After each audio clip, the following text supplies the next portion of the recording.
hate trying to film inside my apartment. It's so freaking noisy. The neighbors down the hall make tons of noise out in the hallway. I don't know why they have to scream at each other and talk real loud out in the hallway. And of course my neighbors upstairs seem to be doing jumping jacks at all hours of the night. So no matter what, you're going to hear a lot of noise in this video, and I just want to apologize for that right away. But this is the reason why we're here. I got it. I got the new commuting bike, and I want to talk about it in this video.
On my ride back from Boulder, I did notice some significant differences in the gearing on this bike as opposed to my 6-speed. This is a 3-speed. This is an S3R. My other bike is an S6R Black Edition. Okay, let's talk about the things that are exactly the same. Basically, the whole bike is exactly the same. The only differences between this bike and the other one, there are a couple cosmetic differences, and then there's the gearing. The cosmetic differences are, this bike is not the Black Edition. It has silver fenders, silver handlebar, silver seat post, silver chain ring, silver wheels. Basically, the Black Edition has anodized black coating over all the stuff that's silver on this bike. Unlike my other one, which is completely black, when you're commuting back and forth to work, the whole idea is to be seen by drivers. So having a bicycle that is completely orange is definitely going to help my visibility when I'm commuting back and forth to work. Basically, the handlebars are exactly the same. I am a big fan of the S-bar. The S-bar is the flat bar. I think it means straight bar or sport bar. It is the lowest riding position Brompton that you can get. There is a M bar, which is the next step up, a little bit more upright riding position. And then there is the H bar, which is even higher. It's a much more upright riding position. They did have a P bar at one point in time, which gave you multiple different riding positions, but I don't think they make that bar anymore, so there's no sense talking about that. This bike does have the rack and fender options. When you're touring, rack and fenders are very important. Same thing with commuting. Rack and fenders are very, very important. I went with the rack and fender option on this one as well. This is an S3R. An S3L is just basically no rack. It has the fenders but no rack. S3E has no fenders or no rack. So both of my Bromptons are set up the exact same way. They both have the fenders, they both have the rack, and they both have the S-bar. The differences are, this one has a different seat post. My S6R has what they call a telescoping seat post. There are 3 different types of seat posts you can get for your Brompton. There's your standard, there's your extended, and then there's your telescoping. The standard seat post is not tall enough for me. I raised it all the way up and I get on it and it just doesn't feel like it's the proper height. That's why on the S6R I ended up going with the telescoping seat post, because you get some extra height out of that. There are other benefits to that which I will discuss shortly, but I didn't know that there was an extended seat post that you can get. Well, I ended up going with that one on this one because I definitely need the extra height.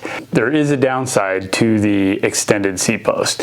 Now, a lot of you tall guys, you're gonna either have to get the telescoping seat post or you're gonna have to get the extended seat post. The good thing about the extended seat post is they will change that out for you at the bike shop for no additional charge.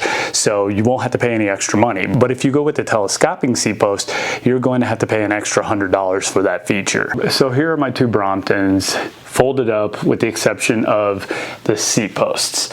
When you lower the seats on the Bromptons, the 3 different seat posts, the one that goes the lowest is the standard. The second lowest is the telescoping, and the third lowest is this one, which is the extended. You'll notice that if I lower it completely down, the extended seat post definitely sticks up a little bit more. I knew that the telescoping seat post would stick up a little bit more, but the extended seat post sticks up even more than that. So, you know, for compactness, sticking it into very tight compartments, you don't really want to have this extended seat post. I'm not going to be traveling with that bike, so I'm not going to be sticking that bike into compartments and, you know, places that are really, really tight. I could still just take it to work, fold it up, and stick it under my desk, and it fits just fine. Where this one right here, the telescoping seat post, has the benefit of folding down lower, not as low as the standard, but still pretty low. But if I need to shave off a little bit of extra height, I can actually pull the seat out very easily because it has that second stage, which is really nice. And now it's really, really low, and I can stick it into really tight quarters. So that's one of the differences between the 2. But other than that, there really isn't that much difference between these 2 bikes. The gearing, the seat post, and the looks, the cosmetic differences, but that's about it. So let me show you the gearing, because that's the big thing. So as you can see on the 6-speed, you have an extra gear. You have the gear, this bigger gear, and you have a smaller gear, which is what the chain rides on. Now everybody knows a smaller gear makes the bike go faster, the bigger gear makes the bike go slower. Basically the bigger gear is the low range, the smaller gear is the high range. On the shifters, the bigger gear is the minus and the smaller gear is the plus. You have the internal 3-speed hub and you have 2 gears. The 6-speed has the derailleur that derails the small gear to the big gear, which goes from high to low, and basically that changes the ratio of the internal gear hubs. All right, let's take a look at my regular road bike here. On a lot of road bikes, you only have 2 front cogs. You have a smaller one and you have a bigger one, right? Well, think of the high and the low on a Brompton as the bigger gear and the smaller gear on the front of a regular road bike. The only difference is it's on the rear of the Brompton. So basically everybody knows when you shift to your smaller gear, you can pedal easier. When you shift to your bigger gear, it's harder, but you can go faster. That's the same on the Brompton. It's just backwards on the Brompton. When you shift to your smaller gear, you go faster. When you shift to your bigger gear, it's easier to pedal. But basically those 2 gears on the back of the Brompton kind of do what these 2 gears up here on the front of a regular road bike do. I changed out the front chain ring on the front of my 6-speed from 50 tooth. I think it came with a 50 tooth originally, and I put a 54 tooth on the front of this bike. I did the same thing with my 3-speed. So they both have the same front chainring. I never use this rear derailleur at all. I don't even use it because I don't ever shift to a lower set of gears. I thought that the internal gear hub on the 6-speed is the exact same internal gear hub that's on the 3-speed. I thought the only difference was that the 3-speed didn't come with the derailleur and it didn't come with the 2 rear cogs, it just came with 1 cog. That was it. I was wrong. There is a difference in the internal gear hubs on the 6-speed and the 3-speed. You notice the internal gear hub on the 6-speed says wide ratio. Wide ratio basically means that the gears are separated further apart. They're not as close together. Now on the 3-speed, you'll notice that it says standard ratio. From what I understand about the standard gear ratio is that each gear, 1, 2, and 3, are closer together, and the wide ratio means that the gears are further apart. What does that mean exactly? So basically we're going to have to come back to the regular road bike to get an understanding of what it means by further spaced apart gears. Each one of these gears is close to the other one. But let's say you went from this small gear to the middle gear right here. That's a big jump. Well, that's kind of what the wide ratio hub is. It's like jumping from here to here to here, all in 3 shifts. That's basically the same thing. Whereas the standard gear, they're closer together, kind of like these 3 gears here are. That's simply all that means. So needless to say, I did not know this, okay? So I put the 54-tooth chain ring on the front of the 3-speed just like I have on the 6-speed. I thought I'd get the same top speed out of the 3-speed as I did the 6-speed. Well, the gears that are inside the internal hub are different, so that changes the equation a little bit. So when I was riding the 3-speed home, I noticed I wasn't going as fast. Now, you still could do pretty fast. I was doing 20, 21 mile an hour, but I was winding out a lot faster at 21 mile an hour than I was on the 6-speed. So I think I'm going to end up going with a 62 chain ring on the front of the 3-speed. That way I can get a little bit more top speed out of that, and maybe I can get close to where the 6-speed actually is. But those are differences that you got to take into consideration when you're buying a 6-speed as opposed to a 3-speed. You're going to get more top end out of a 6-speed than you are a 3-speed. So those are the major differences between the 2 bikes. I will fix this commuter bike pretty soon by putting a bigger chain ring on the front of it so I can get a little bit more top speed out of it. But other than that, I'm very satisfied with the bike. The standard 3-speed hub, it's nicer that when you shift it into gear, you're not feeling, oh, you know, like you just shifted up 3 gears.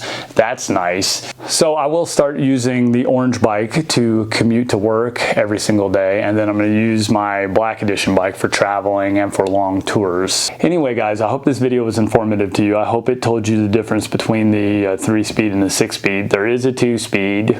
Basically, that's just like having the derailleur and the 2 cogs and no internal gear hub, and the single speed is self-explanatory. So that's all the gearing options on the Brompton. I hope you guys are a little bit more informed. I am definitely now a little bit more informed. If you guys have any comments or questions, leave them down in the comment and question section. Slap a like on the video if you like it, and I will talk with you guys on the next one. Bye-bye.